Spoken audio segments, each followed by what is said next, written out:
நகரம் சிறுகதை. எழுதியவர் சுஜாதா. வாசிப்பவர் கே. பாலசுப்ரமணியம். மதுரையின் ஒரு சாதாரண தினம். எப்பொழுதும் போல பைப்பருகே குடங்கள் மனிதர்களுக்காக வரிசையாக தவமிருந்தன.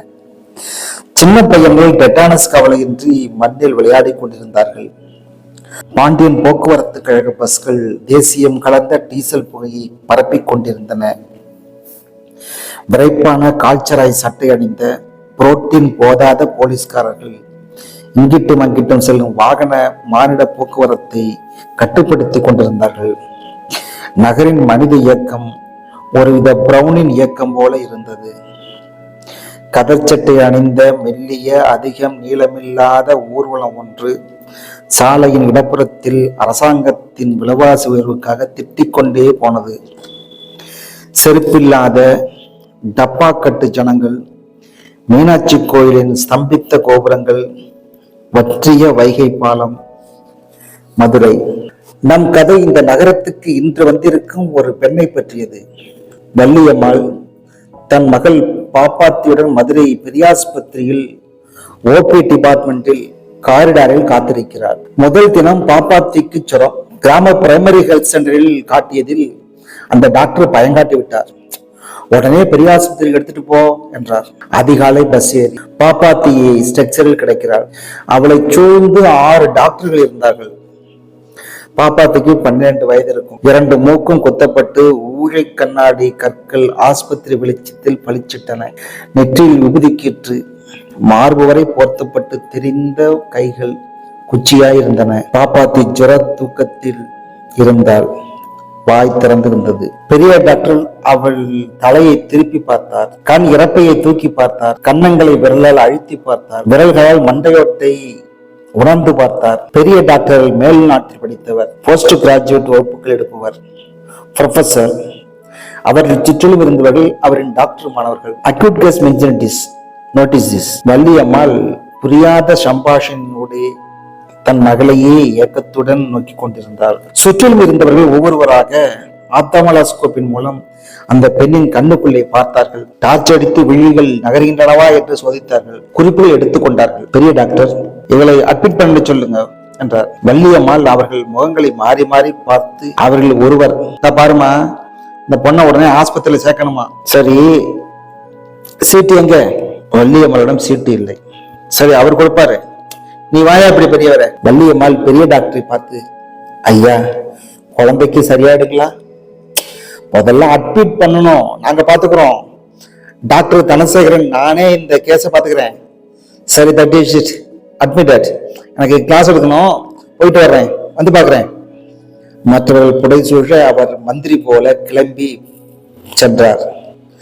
டாக்டர் தனசேகரன் அங்கிருந்த சீனிவாசனிடம் சொல்லிவிட்டு பெரிய டாக்டர் பின்னாலேயே போனார். சீனிவாசன் வல்லமையை பார்த்தார். ஜவாமா, உன் பேர் என்ன? சாவுக்குறாக்கி இந்த ரிஜிஸ்டர் ஏறா. வள்ளியம்மா. பேஷண்ட் பேரு? அவர் இறந்துட்டாருங்க. சீனிவாசன் நிமிர்ந்தார். பேஷண்ட்னா நோயாளிமா, யாரை சேர்க்கணும்? என் மகளுங்க. பேரு என்ன? வள்ளியம்மாளுங்க. என்ன சேட்டையா பண்ற? உன் மக பேர் என்ன? பாப்பாத்தி. பாப்பாத்தி. அப்பாடா, இந்த சீட்டை எடுத்துக்கிட்டு போய் அப்படியே நேரா போனீங்கன்னா அங்க மாடி படிக்கிட்ட நாற்காலி போட்டு ஒருத்தர் உட்கார்ந்து இருப்பாரு, வருமானம் பாக்குறவரு. அவர்கிட்ட கொடு. குழந்தைக்கு ஒண்ணும் ஆகாது, அப்படியே படுத்திருக்கோம், கூட யாரும் இல்லையா? நீ போ. விஜயரங்கம், யாரியா? வள்ளியம்மாளுக்கு பாப்பாத்தி விட்டு போவதில் இஷ்டம் இல்லை. அந்த கியூ வரிசையும் அந்த வாசனையும் அவளுக்கு குமட்டி கொண்டு வந்தது. இறந்து போன தன் கணவன் மேல் கோபம் வந்தது. அந்த சீட்டை எடுத்துக்கொண்டு அவள் எதிரியை சென்றால். நாற்காலி காதியாக இருந்தது. அதன் முதுகில் அழுக்கு இருந்தது. அருகே இருந்தவரிடம் சீட்டை காட்டினாள். அவர் எழுதி கொண்டே சீட்டை இடக்கண்ணில் கால் பாக்கமாக பார்த்தார். இருமா, அவர் வரட்டும் என்று காலி நாற்காலியை காட்டினார். வள்ளியம்மாளுக்கு திரும்ப தன் மகளிடம் செல்ல ஆவல் ஏற்பட்டது. அவள் படிக்காத நெஞ்சில் காத்திருப்பதா, குழந்தையிடம் போவதா என்கிற பிரச்சனை உலகளவுக்கு விரிந்தது. ரொம்ப நேரமாகுங்களா என்று கேட்க பயமாக இருந்தது அவளுக்கு. வருமானம் மதிப்பிடுபவர் தன் மருமானை அட்மிட் பண்ணிவிட்டு மெதுவாக வந்தார். உட்கார்ந்தார். ஒரு சிட்டிகை பொடியை மூக்கில் 3 தடவை தொட்டு கொண்டு கச்சிப்பை கயிறாக சுருட்டி தேய்த்து கொண்டு சுறுசுறுப்பானார். இந்த பார், வரிசையா நிக்கணும். இப்படி ஈசப்பூச்சி மாதிரி வந்தீங்கன்னா என்ன செய்யறது? வள்ளியம்மாள் 30 நிமிஷம் காத்திருந்த பின் அவள் நீட்டிய சீட்டு அவளிடமிருந்து பிடுங்கப்பட்டது. டாக்டர் கையெழுத்து வாங்கிட்டு வா. டாக்டர் கையெழுத்தே இல்லையில. அது எங்கிட்டு போகணும்? எங்கிருந்து வந்த? மோனாண்டிப்பட்டிங்க. கிளார்க்கு கதக்கென்று சிரித்தார். மோனாண்டிப்பட்டி, இங்க கொண்ட அந்த சீட்ல மறுபடியும் கொடுத்தாள். அவர் அதை விசிறி போல எப்படி திருப்பினார். உன் புருஷனுக்கு என்ன வருமானம்? புருஷன் இல்லைங்க. உனக்கு என்ன வருமானம்? அவள் புரியாமல் விழித்தாள். எத்தனை ரூபாய் மாசம் சம்பாதிக்கிறேன்? அறுப்புக்கு போனா நெல்லு கிடைக்கும், அப்புறம் கம்பு கழிவறகு. ரூபா கிடையாதா? சரி 90 ரூபான்னு போட்டு தரேன். மாசங்களா? பயப்படாத, சார்ஜ் எல்லாம் பண்ண மாட்டாங்க. இந்த சீட்டை எடுத்துக்கொண்டு இப்படியே நேரா போய் இடப்பக்கம் பீச்சாங்கை பக்கம் திரும்பு. சுவத்திலே அம்பு அடையாளம் போட்டிருக்கோம். 4ஆம் நம்பர் குறுக்குக்கு ரூமுக்கு போ. வள்ளியம்மாள் அந்த சீட்டை 2 கரங்களிலும் வாங்கி கொண்டாள். கிளார்க்கு கொடுத்த அடையாளங்கள் அவள் எளிய மனதை மேலும் குழம்பி இருக்க காற்றின் விடலடைந்த காகிதம் போல ஆஸ்பத்திரியில் அலைந்தாள். அவளுக்கு படிக்க வராது. 4ஆம் நம்பர் என்பது உடனே அவள் ஞாபகத்திலிருந்து விலகி இருந்தது. திரும்பி போய் அந்த கிளார்க்கை கேட்க அவளுக்கு அச்சமாக இருந்தது. ஒரே ஸ்ட்ரெச்சரில் 2 நோயாளர் உட்கார்ந்து கொண்டு பாதி படுத்து கொண்டு மூக்கில் குழாய் சுருகி இருக்க அவளை கடந்தார்கள். மற்றொரு வண்டியில் ஒரு பெரிய வாயகன்ற பாத்திரத்தில் சாம்பார் சாதம் நகர்ந்து கொண்டிருந்தது. வெள்ளை குள்ளாய்கள் தெரிந்தன. அலங்கரித்துக் கொண்டு வெள்ளை கோட் அணிந்து கொண்டு ஸ்டெத்தாஸ்கோப் மாலையிட்ட பெண் டாக்டர்கள் சென்றார்கள். போலீஸ்காரர்கள், காப்பி டம்ளர்காரர்கள், நர்ஸுகள் எல்லோரும் எல்லா திசையிலும் நடந்து கொண்டே இருந்தார்கள். அவர்கள் அவசரத்தில் இருந்தார்கள். அவர்கள் நிறுத்தி கேட்க பயமாக இருந்தது. என்ன கேட்பது என்றே அவளுக்கு தெரியவில்லை. ஏதோ ஒரு அறையின் முன் கும்பலாக நின்று கொண்டிருந்தார்கள்.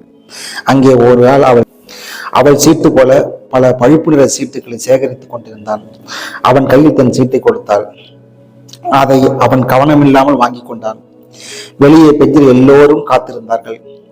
வள்ளியம்மாளுக்கு பாப்பாத்தியின் கவலை வந்தது. அந்த பெண் அங்கே தனியாக இருக்கிறாள். சீட்டுகளை சேகரித்தவன் ஒவ்வொரு பெயராக கூப்பிட்டுக் கொண்டிருக்கிறான். கூப்பிட்டு வரிசையாக அவர்களை உட்கார வைத்தான். பாப்பாத்தின்கள் வந்ததும் அந்த சீட்டை பார்த்து, இங்கே கொண்டு வந்தியா? இந்த சீட்டை திருப்பி கொடுத்துட்டு நேரா போ என்றான். வள்ளியம்மாள், ஐயா, இடம் தெரியலைங்களே என்றாள். அவன் சற்று யோசித்து எதிரே சென்ற ஒருவரிடம், அமல்ராஜ், இந்த அம்மாளுக்கு 48ஆம் நம்பரை காட்டிட்டு வா. இந்த ஆள் பின்னாடியே போ, அவர் அங்கதான் போறார். அவன் அமல்ராஜின் பின்னே ஓட வேண்டியிருந்தது. அங்கே மற்றொரு பெஞ்சில் மற்றொரு கூட்டம் கூடியிருந்தது. அவன் சீட்டை ஒருவன் வாங்கி கொண்டான். வள்ளியம்மாளுக்கு ஒன்றுமே சாப்பிடாதாலும் அந்த ஆஸ்பத்திரியில் வாசனையினாலும் கொஞ்சம் தலை சுத்தியது. அரை மணி கழித்து அவள் அழைக்கப்பட்டாள். அறையில் உள்ளே சென்றாள். எதிரே இருந்தவர் இருவர் உட்கார்ந்து காகித பென்சிலால் எழுதி கொண்டிருந்தார்கள். அவர்கள் ஒருத்தன் அவன் சீட்டை பார்த்தான், திருப்பி பார்த்தான், சாய்த்து பார்த்தான். ஓபி டிபார்ட்மெண்ட்லேருந்து வர்றியா? இந்த கேள்விக்கு அவரால் பதில் சொல்ல முடியவில்லை. அட்மிட் பண்றதுக்கு எழுதியிருக்கு, இப்ப இடம் இல்லை, நாளை காலையில சரியா 7:30 மணிக்கு வந்துடும். என்ன இங்கிட்டு வர்றதுங்க? இங்கேயே வா, நேரா வா. என்ன? வள்ளியம்மாளுக்கு அந்த அறையை விட்டு வெளியே வந்ததும் அவளுக்கு ஏறக்குறைய 1.5 மணி நேரம் தனியாக விட்டு வந்த தன் மகள் பாப்பாத்தியின் கவலை மிக பெரிதாயிற்று. அவளுக்கு திரும்பி போகும்போது வழி தெரியவில்லை. ஆஸ்பத்திரி அறைகள் யாவும் ஒன்று போலவே இருந்தன. ஒரே சமயம் திரும்ப திரும்ப பல்வேறு அறைகளில் உட்கார்ந்திருப்பது போல தோன்றியது. ஒரு வார்டில் கையை காலை தூக்கி கிட்டி வைத்து கட்டியிருந்தார்கள். பல பேர் படுத்திருந்தார்கள். ஒன்றில் சிறிய குழந்தைகள் வரிசையாக முகத்தை சுழித்து விழித்து அழுது கொண்டிருந்தன. மிஷின்களும் நோயாளிகளும் டாக்டர்களும் அவளுக்கு திரும்ப வழி தெரியவில்லை. அம்மா என்ற ஒரு பெண் டாக்டரை கூப்பிட்டு தன் புறப்பட்ட இடத்தின் அடையாளங்களை சொன்னார். நிறைய டாக்டருங்க கூடி பேசிக்கிட்டாங்க, வருமானம் கேட்டாங்க, பணம் கொடுக்க வேண்டாம்னு சொன்னாங்க. என் பிள்ளை அங்கிட்டே விட்டு வந்தோம்மா என்றாள். அவள் சொன்ன வழியில் சென்றாள். அங்கே கேட்டு கதவு பூட்டி கிடந்தது. அப்போது அவளுக்கு பயம் திகிலாக மாறியது. அழ ஆரம்பித்தாள். நட்ட நடுவில் நின்று கொண்டு அழுதாள். ஒரு ஆள் அவளை ஓரமாக ஒதுங்கி நின்று அழச் சொன்னான். பாப்பாத்தி, பாப்பாத்தி, உன்னை எங்கிட்டு பார்ப்பேன், எங்கிட்டு பார்ப்பேன் என்று பேசிக்கொண்டே நடந்தாள். ஏதோ ஒரு பக்கம் வாசல் தெரிந்தது. ஆஸ்பத்திரியை விட்டு வெளியே செல்லும் வாசல். கேட்டை திறந்து வெளியே மட்டும் செல்ல விட்டுக் கொண்டிருந்தார்கள். அந்த வாசலை பார்த்த ஞாபகம் அவளுக்கு வந்தது. வெளியே வந்து விட்டாள். அங்கிருந்துதான் தொலைதூரம் நடந்தது. மற்றொரு வாசலில் முதலில் உள்நுழைந்தது ஞாபகம் வந்தது. அந்த பக்கம் ஓடினாள். மற்றொரு வாயில் அடைந்தாள். அந்த மரப்படிகள் ஞாபகம் வந்தது. அதோ வருமானம் கட்ட ஆசாமியின் நாற்காலி காலியாக இருக்கிறது. அங்கேதான். ஆனால் வாயில் தான் மூடப்பட்டிருந்தது. உள்ளே பாப்பாத்தி ஒரு ஓரத்தில் இன்னும் அதே ஸ்ட்ரக்சரில் கண்மூடி படுத்திருப்பது தெரிந்தது. அதோ, ஐயா கொஞ்சம் கதவை திறங்க ஐயா, என் மவ அங்க இருக்கு. சரியா 3 மணிக்கு வா. இப்ப எல்லாம் க்ளோஸ். அவனிடம் 10 நிமிஷம் மன்றாடினாள். அவன் பாஷை அவளுக்கு புரியவில்லை. தமிழ்தான். அவன் கேட்டது அவளுக்கு புரியவில்லை. சில்லறையை கண்களில் ஒத்தி கொண்டு யாருக்கோ அவன் வழிவிட்ட போது அந்த வழியில் மீறிக்கொண்டு உள்ளே ஓடினாள். தன் மகளை வாரி அணைத்து கொண்டு தனியே பெஞ்சில் உட்கார்ந்து கொண்டு அழுதாள். பெரிய டாக்டர் எம்டி மாணவர்களுக்கு வகுப்பு எடுத்து முடிந்ததும் ஒரு கப் காபி சாப்பிட்டு வார்டுக்கு சென்றார். அவருக்கு காலையில் பார்த்த மெனிஞ்சைட்டிஸ் கேஸ் நன்றாக ஞாபகம் வந்தது. பிஎம்ஜேயில் சமீபத்திய புதிய சில கருத்துக்களை பற்றி அவர் படித்திருக்கிறார். இன்னைக்கு காலையில அட்மிட் பண்ண சொன்ன மெனிஞ்சைட்டிஸ் கேஸ், 12 வயசு பொண்ணு. இங்கய்யா, இன்னைக்கு யாரும் அட்மிட் ஆகலையா டாக்டர்? என்னது, அட்மிட் ஆகலையா? நான் ஸ்பெஷலா சொன்னேன். தனசேரன் உங்களுக்கு ஞாபகம் இருக்கா? இருக்கு டாக்டர். பால் கொஞ்சம் போய் விசாரிச்சுட்டு வாங்க. அது எப்படி மிஸ் ஆகும்? பால் என்பவர் நேராக கீழே சென்று எதிரெதிராக இருந்த கிளார்க்குகளிடம் விசாரித்தார். எங்கய்யா அட்மிட்? நீங்க பாட்டுக்கு எழுதி போடுறீங்க. வார்டுல நிக்க இடம் கிடையாது. அவருக்கு தெரிவிச்சாச்சுங்களா? இருக்கலாம், எனக்கு ஒன்றும் தெரியாது.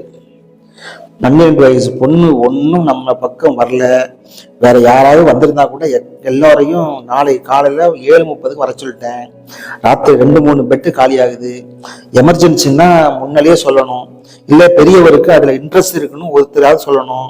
வள்ளியம்மாளுக்கு மறுநாள் காலை 7:30 வரை தான் என்ன செய்ய போகிறான் என்பது தெரியவில்லை. அவளுக்கு ஆஸ்பத்திரியின் சூழ்நிலை மிகவும் அச்சமாக இருந்தது. அவளுக்கு தன்னை பெண்ணுடன் இருக்க அனுமதிப்பார்களா என்று தெரியவில்லை.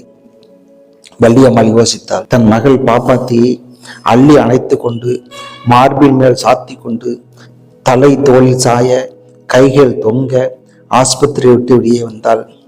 மஞ்சள் நிற சைக்கிள் ரிக்ஷாவில் ஏறிக்கொண்டாள். அவனை பஸ் ஸ்டாண்டுக்கு போய் என்று சொன்னாள். What nonsense! நாளைக்கு 7:30 மணியா? அதுக்குள்ள அந்த பொண்ணு செத்து போயிடியா? டாக்டர் தனசேகர், நீங்க ஓபியில போய் பாருங்க, அங்கேதான் இருக்கும். இந்த ரெட் செட் வார்டுலயே ஒரு பெட் காலியா இல்லைன்னா நம்ம டிபார்ட்மெண்ட்ல வார்டுக்கு பெட் இருக்குது, கொடுக்க சொல்லுங்க. குயிக் டாக்டர், அதை ரிசர்வ் பண்ணி வச்சிருக்கு. I don't care. I want that girl admitted now, right now. பெரியவர் அந்த மாதிரி இதுவரை இறைந்ததில்லை. பயந்த டாக்டர் தனசேகரன், பால், மிரண்டா என்கிற நர்ஸ் எல்லோரும் வள்ளியம்மையை தேடி ஓபி டிபார்ட்மெண்ட்டுக்கு ஓடினார்கள். பெரும் சொரந்தானே, பேசாம மூணாட்டிப்பட்டிக்கு போயிடலாம், வைத்தியரிடம் காட்டிடலாம், கிராம ஆஸ்பத்திரிக்கு போக வேண்டாம். அந்த டாக்டர் தான் பயங்காட்டி மதுரைக்கு வர உரட்டி விட்டார். சரியா போய்விடும்னு வெள்ளை கட்டி போட்டு விபூதி மந்திரிச்சு விடலாம். சைக்கிள் ரிக்ஷா பஸ் நிலையத்தை நோக்கி சென்று கொண்டிருந்தது. வள்ளியம்மா பாப்பாத்திக்கு சரியா போனா வைத்தியேசன் கோயிலுக்கு 2 கைதரையே காசு காணிக்கை அளிக்கிறதாக வேண்டிக் கொண்டாள்.